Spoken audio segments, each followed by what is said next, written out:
AIDA guidelines 2025 for difficult airway in ops. ठीक आहे. तर रॅपिड सिक्वेन्स करायचं. रॅपिड सिक्वेन्समध्ये लेस दॅन 20 द्यायचं आहे प्रेशर, लेस दॅन 20 सेंटीमीटर, आणि स्मॉल टायडल व्हॉल्यूम टू कुठे गेला,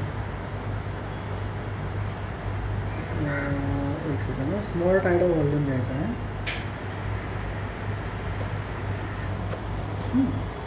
to less than 20 centimetre small tidal volume until muscle paralysis. तर व्हेंटिलेट करा म्हणतो तो तुम्ही, त्याच्यामुळे ॲपनिया पिरियड वाढेल.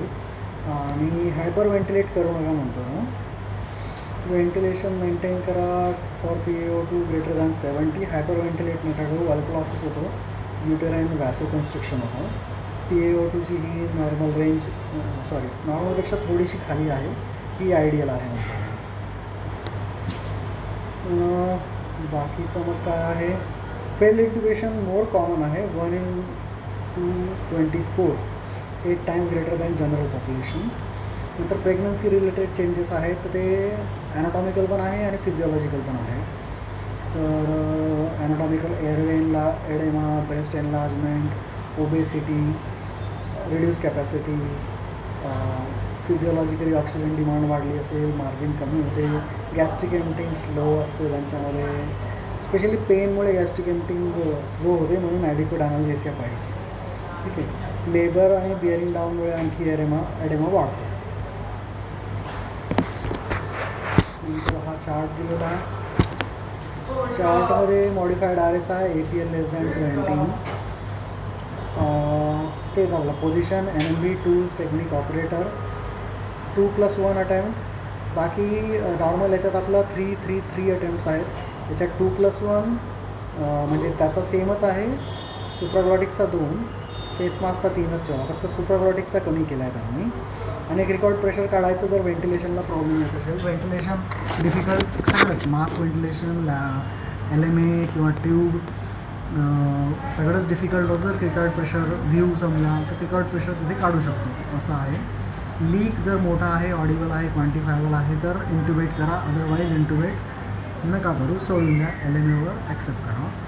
आणि समजा मास्कवरच आहे आणि जर पेशंट कंटिन्यू करावा लागतो आहे, फिटल किंवा मॅटर्नल कॉम्प्रोमाइज आहे, तर मग कंटिन्यू करा, मेंटेनिंग क्रिकॉर्ड प्रेशर दिले त्यांनी. इफ नॉट रिअश्युरिंग कंटिन्यू करा, अदरवाईज मग तुम्ही अवेकन करून अबॅन्डन करा किंवा मग ट्यूब टाकण्यासाठी घ्या. ठीक आहे. 4 मिनटात तुम्हाला रेस्क्यू हिस्टेरोटॉमी करावी लागेल. सर्व पॉईंट आहेत, यांचे काय रेकमेंडेशन आहेत. इकडे कन्सेन्ससवाले दिलेत त्यांनी, डेल्फी, आणि इकडे एव्हिडन्सवाले दिले. VL स्कोप प्रायमरी ठेवू शकता असं म्हटलं आहे त्यांनी. इकडे एक सेकंद, आपण हेच डिस्कस करून घेऊ, याच्यात निघून जाईल. ठीक आहे. Pre oxygenation 10 litres 15 litres face मास्कने RSI करायचं. लो फ्लो किंवा हाय फ्लो दोघांमध्येही इक्विवोकल आहे, अदरवाईज बाकीच्या ठिकाणी हाय फ्लो रेकमेंडेड आहे. इथे दोघांचं इक्विवोकल आहे. नंतर सेकंड अटेम्प्टपासूनच एक्सपिरियन्सने घ्यायचा आहे. 2+1 लिहिलेला आहे. फंडल प्रेशर, नंतर एक्स्ट्रायझेशन, याच्यामुळे गॅस्ट्रिक चान्सेस रिगर्जिटेशनचे वाढतात. रिससिटेटिव्ह हिस्टेरोटॉमी 4 मिनटात करायची. नंतर प्रत्येकात गोष्ट त्यांनी डिस्कस केली, गोष्टी सर्व सेमच आहेत म्हणून जास्त डिस्कस नाही केल्या. तो म्हणतो की pregnant woman not in labour is equal to non pregnant woman. लेबरमध्ये गेले कीच तिचा प्रॉब्लेम होतो, तिचं रिस्क वाढते किंवा तिला फुल स्टमक सांगू शकतो. तर non pregnant woman is equal to pregnant woman not in labour. तर pregnant woman is not always full stomach. तर ही इथे कन्सेप्ट चेंज होताना दिसते आपल्याला. ठीक आहे. तर इन लेबर किंवा ओबेस या दोघांचाच प्रॉब्लेम आहे. त्यांच्यामध्ये गॅस्ट्रिक जो डायमीटर आहे तो मोठा आहे. पेनमुळे पण एम्प्टिंग स्लो होते, त्याच्यामुळे आपल्याला माहिती आहे क्लिअर फ्लाईटमुळे तुमचं पॅरासिम्पॅथेटिक उडेल, त्याच्यामुळे गॅस्ट्रिक एम्प्टिंग होत नाही, म्हणून ॲडिक्वेट ॲनाल्जेसिया पाहिजे. रॅन्टॅक 50 mg स्लो किंवा पॅन्टोप्राझॉल. रॅन्टॅक लवकर ॲक्ट करते, लेस दॅन हाफ आवर. पॅन्टोला टाईम लागतो. आणि मेटाक्लोप्रोमाइड देऊ शकतो. ॲसिडिटी कमी करणं हे खूप इसेन्शियल आहे असं त्याने वाक्य लिहिलेलं आहे. नंतर वेज ठेवायचा, याच्यात अँगल नाही दिला आहे, but if I remember it is 15 degree. आणि CPRसाठी जो 30 डिग्री काही म्हटलेलं आहे का असं काहीतरी आहे, थोडं माझ्या CPRच्या व्हिडिओमध्ये आहे. 15 डिग्रीज आहे, तो कदाचित वाढवला आहे का काहीतरी आहे, एक्झॅक्ट आठवत नाही मला. ओबेसमध्ये किंवा जास्त जाड्या फिमेलमध्ये रॅम्प देऊ शकतो. हेड टिल्ट पण तुम्ही देऊ शकता. प्रोपोफॉल 1 to 2 इटॉमिडेट लिहिलं आहे, याने बाकीचं मेजर नाही लिहिलेलं आहे, बाकीचं नाही लिहिलं आहे. पेट असेल किंवा मिडास फेंट नाही लिहिलेलं आहे. इंडक्शनसाठी प्रोपोफॉल किंवा इटॉमिडेट. आणि स्कोलिन जर कॉन्ट्राइंडिकेटर असेल तर रॉकसाठी तुम्हाला सुगामाडेक्स रेडी ठेवायला लागेल. Less than 20 small tidal volume until complete paralysis. Real स्कोपसाठी फर्स्ट लाईनसाठी एव्हिडन्स नाही आहे, लॅकिंग आहे एव्हिडन्स. सुप्राग्लॉटिक रेस्क्यूसाठीच त्यांनी रेकमेंड केला आहे. इक्विवॅलंट आहे किंवा नाही इंट्युबेशनसाठी हे अनक्लिअर आहे, कारण की ॲस्पिरेशनची रिस्क आहे.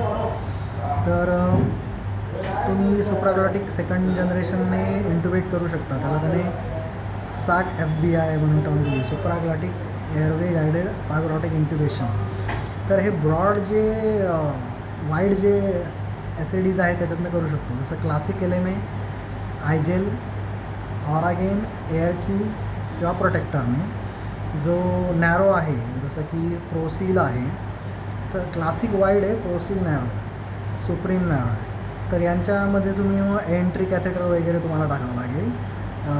वाईड LMAमधनं तुमचं इंट्युबेशन पॉसिबल आहे. तर प्रोसील आणि सुप्रीम जे आहेत हे नॅरो आहे. याच्यात सुप्रीममध्ये तर तो चॅनल जो आहे गॅस्ट्रिक तो याच्यातनंच जातो, एअरवे चॅनलमधनं, त्याच्यामुळे त्याच्यातनं इंट्युबेशन होतच नाही. मग 6ची ट्यूब टाका म्हणतो आहे तो याच्यातनं. आणि मायक्रोरेंजची बेटर आहे, कारण की त्याचा कफ मोठा असतो. 6चा कफ छोटा पडू शकतो पण पडत नाही, if I remember correctly. Second म्हणून तो रेस्क्यू म्हणूनच वापरा म्हणतो, प्रायमरी डिव्हाइस म्हणून नाही वापरू शकत. फिजिओलॉजिकली डिफिकल्ट एअरवेमध्ये गाईडलाईन्स त्याने आणखी या दिलेल्या आहेत. त्याच्यात तो म्हणतो की नॉर्मली पण फिजिओलॉजिकल डिफिकल्ट होतो, फिजिओलॉजिकल चेंजेस आहेत, O2 consumption, residual capacity, cardiac output वाढतो, हे आपण बघितलं. फोकस करू शकता जर हिमोडायनॅमिकली चेंजेस आहेत तर इटिओलॉजी जाणून घेण्याकरता की आरवी फंक्शन कशामुळे झालं आहे. तर प्रेशर जास्त झालं आहे का, व्हॉल्यूम जास्त झालं आहे का, मायोकार्डियम अफेक्टेड आहे. तर गॅस्ट्रिक फोकस आणि कार्डियक फोकस करू शकतो. PIHमध्ये ॲक्सिलरेटेड हायपरटेन्शनमध्ये IC लीड होण्याचा चान्स असतो किंवा मायोकार्डियल इन्फाक्शन होण्याचा चान्स असतो. तिथे तुम्हाला रिस्पॉन्स प्रिव्हेंट करायचा आहे. रिस्पॉन्स प्रिव्हेंट करण्यासाठी त्याने पूर्ण चार्ट दिलेला आहे. हा चार्ट मी फक्त क्रोनॉलॉजिकली लावलेला आहे. मॅक्सल्फ आणि डेक्सला वेळ लागतो, इन्फ्युजनने द्यायचं आहे ते 10 to 20 मिनिट्स. नंतर फेंट लॅबेट फ्यू मिनिट्समध्ये ॲक्ट करतं आणि लास्ट मिनिटला तुम्हाला इस्मो, लॉक्स आणि रेव्हिफेंटाने काम करते. ठीक आहे. लॅबेट L for 5. लॅबेट आपल्याला माहिती आहे लॉंग ॲक्टिंग आहे, त्याच्यामुळे त्याला वेळ पण लागतो. फेंट 2-3 मिनिट लागतात माहिती आहे आपल्याला. इस्मोलॉल क्वाईट रॅपिड आहे, 1 to 2 मिनिट्स. लिग्नोकेन ऑलमोस्ट स्टॅटसारखाच आहे, याच्यामुळे पण रिस्पॉन्सेस प्रिव्हेंट होतात कफचे जे आहेत ते. याच्यामुळे सिम्पॅथेटिक रिस्पॉन्स अवॉइड होणार, याच्यामुळे कफ वगैरे अवॉइड होणार. ॲक्च्युली सगळंच लिहिलं आहे आधीच्या चॅप्टरमध्ये जर वाचलं आपण तर. आणि लेस दॅन 1 मिनिट तुमचा रेव्हिफेंटाने झालं आहे. हा एवढाच आहे. बाकीचं मग त्यांनी ह्या ज्या गाईडलाईन्स आहेत या एकदा बघून घेऊ.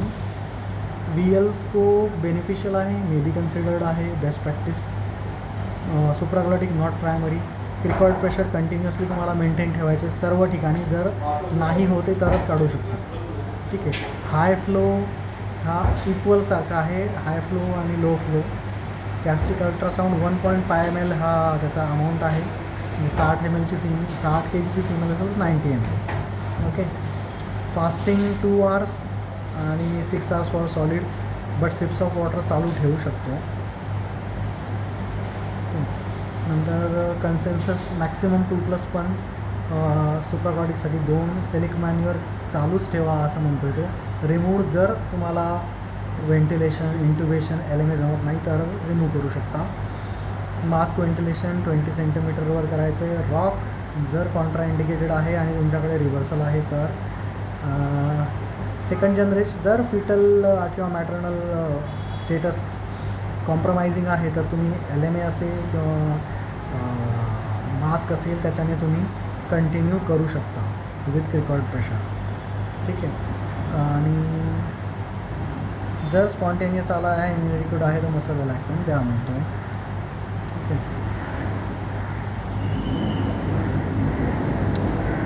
That's it.